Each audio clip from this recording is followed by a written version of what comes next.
News kitchen ടിപ്സിലേക്ക് എല്ലാവർക്കും സ്വാഗതം. നമ്മൾ സാധാരണ കുക്കുംബർ വെച്ച് നമ്മൾ സാലഡൊക്കെയാണ് ഉണ്ടാക്കുന്നത്.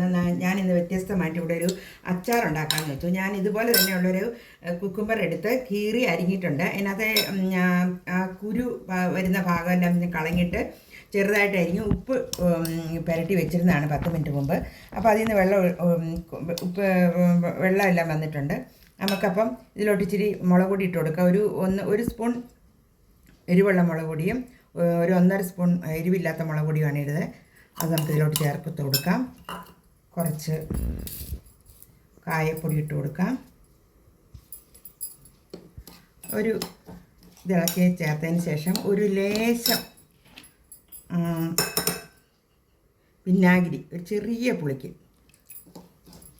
വിനാഗിരി ഒഴിക്കാം. ഇത് ഇരിക്കും തോറും ഇതിൽ നിന്നിങ്ങനെ വെള്ളം ഇറങ്ങി വന്നോളും. അതുകൊണ്ട് നമുക്ക് വെള്ളമൊന്നും ചേർക്കേണ്ട ആവശ്യമില്ല. നമുക്ക് ചെറിയ വറവിടാം. ഇതിന് വെച്ചിട്ടുണ്ടായിരുന്നു, അടുപ്പ് കത്തിച്ച് അതിലോട്ട് നമുക്ക് നല്ലെണ്ണ ഒഴിച്ചു കൊടുക്കാം. നല്ലെണ്ണ ഒന്ന് ചൂടാവട്ടെ.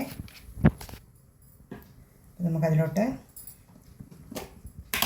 ഒരു 1/4 സ്പൂൺ ഉലുവ ഇട്ട് കൊടുക്കാം. ഉലുവ ഒന്ന് പൊട്ടി വരട്ടെ.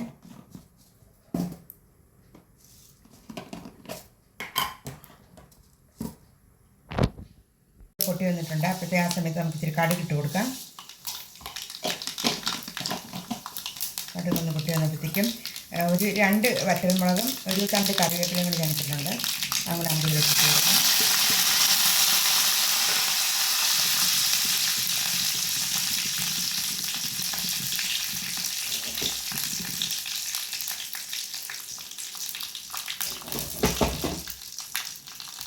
കടുകെല്ലാം പൊട്ടിയിട്ടുണ്ട്. നമുക്ക് ഈ വറവ് ഈ കുക്കുംബറിൻ്റെ പിക്കിളിലോട്ടിട്ട് കൊടുക്കും.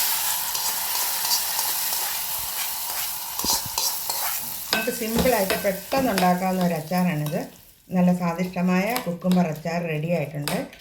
എൻ്റെ ഈ വീഡിയോ ഇഷ്ടപ്പെടുകയാണെങ്കിൽ ലൈക്ക്, ഷെയർ, സബ്സ്ക്രൈബ് ചെയ്തെന്ന് സപ്പോർട്ട് ചെയ്യണം. Thank you.